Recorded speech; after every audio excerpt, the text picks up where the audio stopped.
Alright guys, it's Jahlon with the Paradox Gaming Network, and I am excited today. I am doing an Ashes 101. I am doing the combat system overview for all of our new players, and for the people that have been around for a while, maybe you've forgotten some stuff, this is going to be your year 2020 update.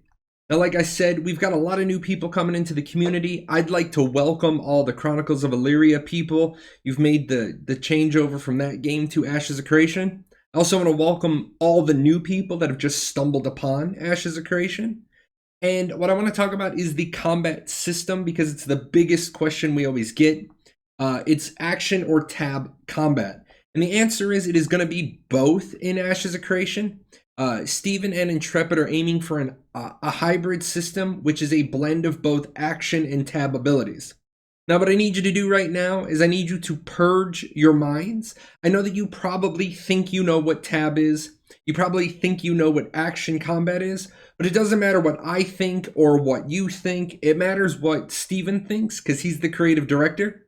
And so last year I had the opportunity to interview him, and I got the definition of what action is. But tab is anything that you need to have a selected target for. And action is anything that doesn't require a locked target. So that's going to be any free actions, any ground reticles, any AoEs centered off of you. And with that definition in mind, you have to, resolve yourself to the fact that most tab games already have some action in them. So what I want to do right now is I want to pop over to another game that I can use, because I don't have Ashes of Creation. And I'm actually going to borrow my character in Final Fantasy XIV, because this character allows me to demonstrate what they mean by tab and action. So as you can see, there is a striking dummy ahead of me, but I do not have it targeted. When I click on it, this brings up the target, so it is a valid target for me. And I can use my ranged attacks on it, or I can walk up and do, the usual rotation of stuff that people do. And it's pretty standard tab combat. But when I deselect and I walk away, nothing, invalid target, because I don't have a target selected. Now this doesn't mean I can't do anything, because I also have some action-esque skills where I can, just AoE with no target around me. And I can, in fact, do that. I can also do AoEs centered off me. Another character, this being my scholar, same sort of thing. I can target over using my tab key. If I escape off, I don't have a target, again, invalid target. I use my tab key. I find a target, tab targeting. I can now use my abilities. I also can do all sorts of stuff that doesn't require a specific target. I can do my usual healing, my AoE healing, non-specific. I do not have to target myself prior. I can just cast freely and heal my allies. Also, the ground reticle that I talked about, I can choose to drop a ground reticle. Steven considers this to be actiony, which is, it's kind of fair to say, because I don't have a specific target. I can drop this down. So that's just a sample of what they are meaning by action and tab combat. Now, I do want to point out that we've already seen both in Ashes of Creation. We've seen tab in both Alpha 0 and the Alpha 1 previews that they've shown during the live stream for the last 2 months. Now, to be honest, I played in Alpha 0. It was all tab combat. I can't show you any footage from Alpha 0. That's under a visual NDA, but I can certainly talk about it. And then we've also seen action in the Alpha 1 preview a little bit, and then in Apocalypse. That crosshairs, the reticles, the more BDO or Blade and Soul style combat. You'll see that when it gets blended together. So how well will it work? We need to wait for the players to have access to Alpha 1 to do that. Like I said, you can see a little bit in the videos that they've done, but player-driven content is always a little bit better, especially when I get my hands on it, because I'll be walking through it step by step like I just did. Now, I want people to realize that an ability is going to be action or tab. The ability is not going to be both. I know there are some games like Revelation Online that has an ability, and you can pick an action style or a tab style or even a hybrid style.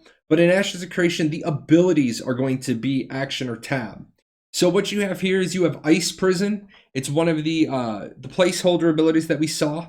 And what you have here is you target an enemy and summon a prison of ice around them, paralyzing them. You also have Crimson Blast. What you have is invoke a destructive cone of force and flame at enemies in front of you. So by reading the descriptions, you can tell since you have to target an enemy, this is going to be a tab ability. There will not be an action version of Ice Prison. There may be an action version that's similar, produces a similar effect. And we're going to talk about the CC in just a second. But then Crimson Blast, likewise, there's not going to be a tab version of it. This is an action ability because it just throws the cone out in front of you. Now, with that in mind, that each ability is either tab or action, I want you to keep in mind that your max loadout is 75% of one, 25 of the other. So here is the hotbar from last month. And what you can see is there's 12 abilities plus Q. And I'm not going to be counting Q because we know Q does something, but we don't want to dive into that today. We also know that you can have more than one hotbar. The total amount of skills is unknown. It will be fewer than 30, and your individual loadout might be less than that. We're going to talk about point investments in just a second. So for this example, I'm going to use 12 because it makes the math easy, and I like easy math. So if I was picking my loadout with 12 abilities, I could have a max of 9 of one for 75% and 3 of the other.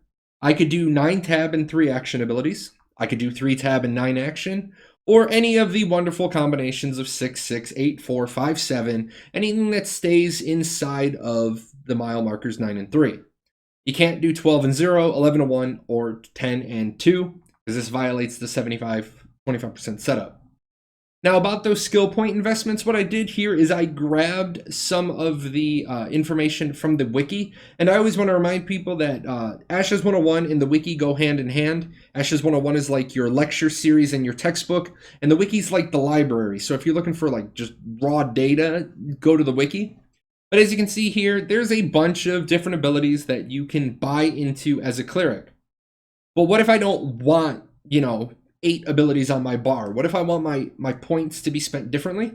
So what I could do is I could spend more than 1 point in an ability. So I'm going to use that one right at the bottom there, Righteous Blessing. Deliver a spot heal. If I put 2 points into Righteous Blessing, then I'm going to add a heal over time.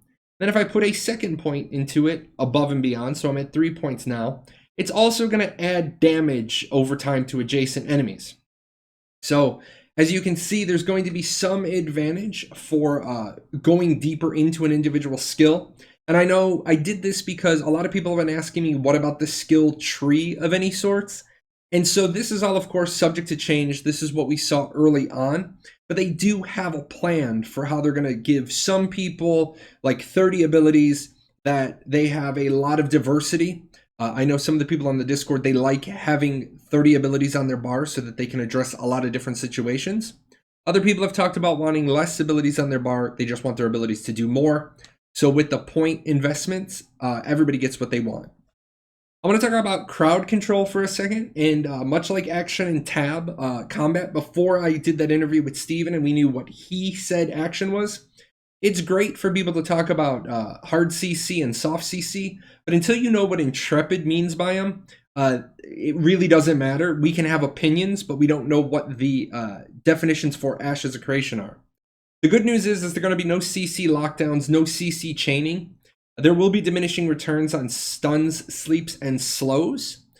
We do know that action skills are going to have the hard CCs tied to them, and that soft CCs are going to be tied to the tab skills. A lot of this has to do with the fact that people argue it takes no skill to land a tab ability, but you actually have to aim to land your action.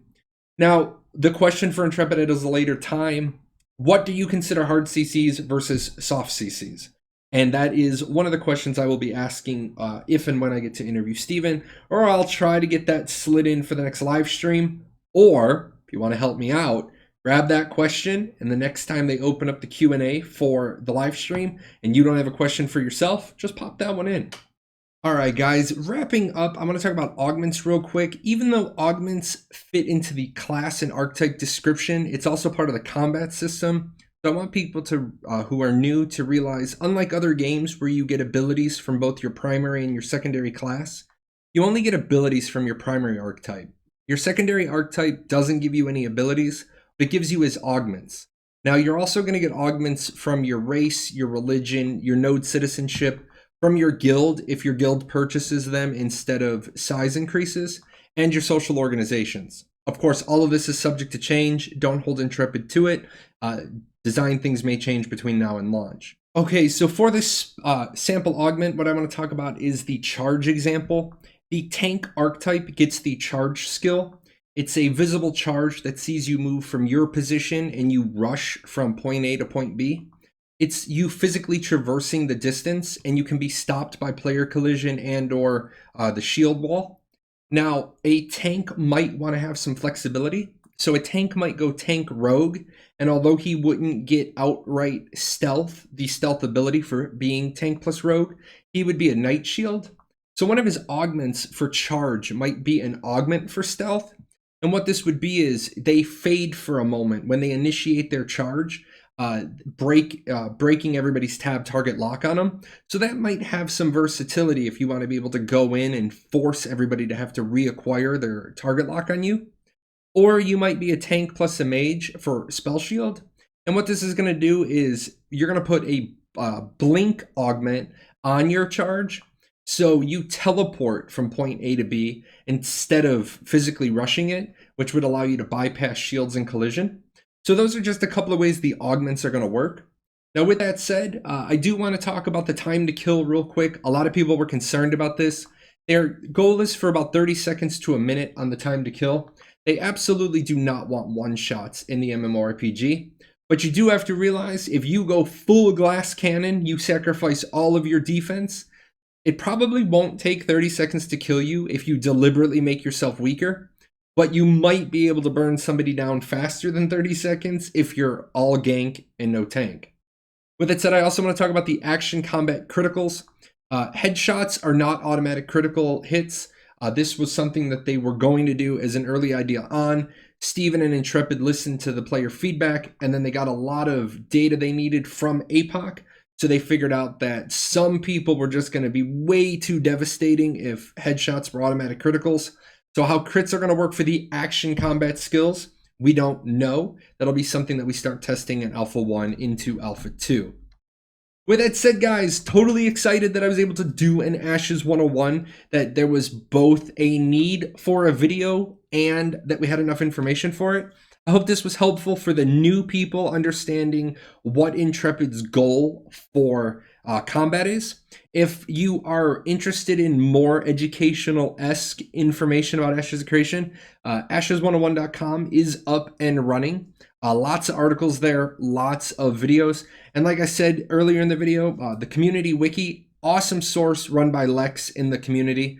It is your library, your repository of information, any hard facts. With that said, in this video, I'm sorry, 1,000 times I'm sorry to my patrons at Patreon. I usually link a closing spiel every video.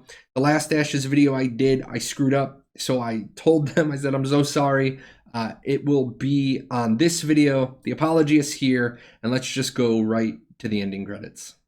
What are you still doing here? Nobody ever stays this long. This is the end screen.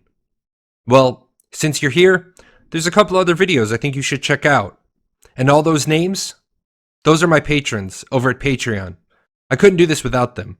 So, big thanks to them for all their support.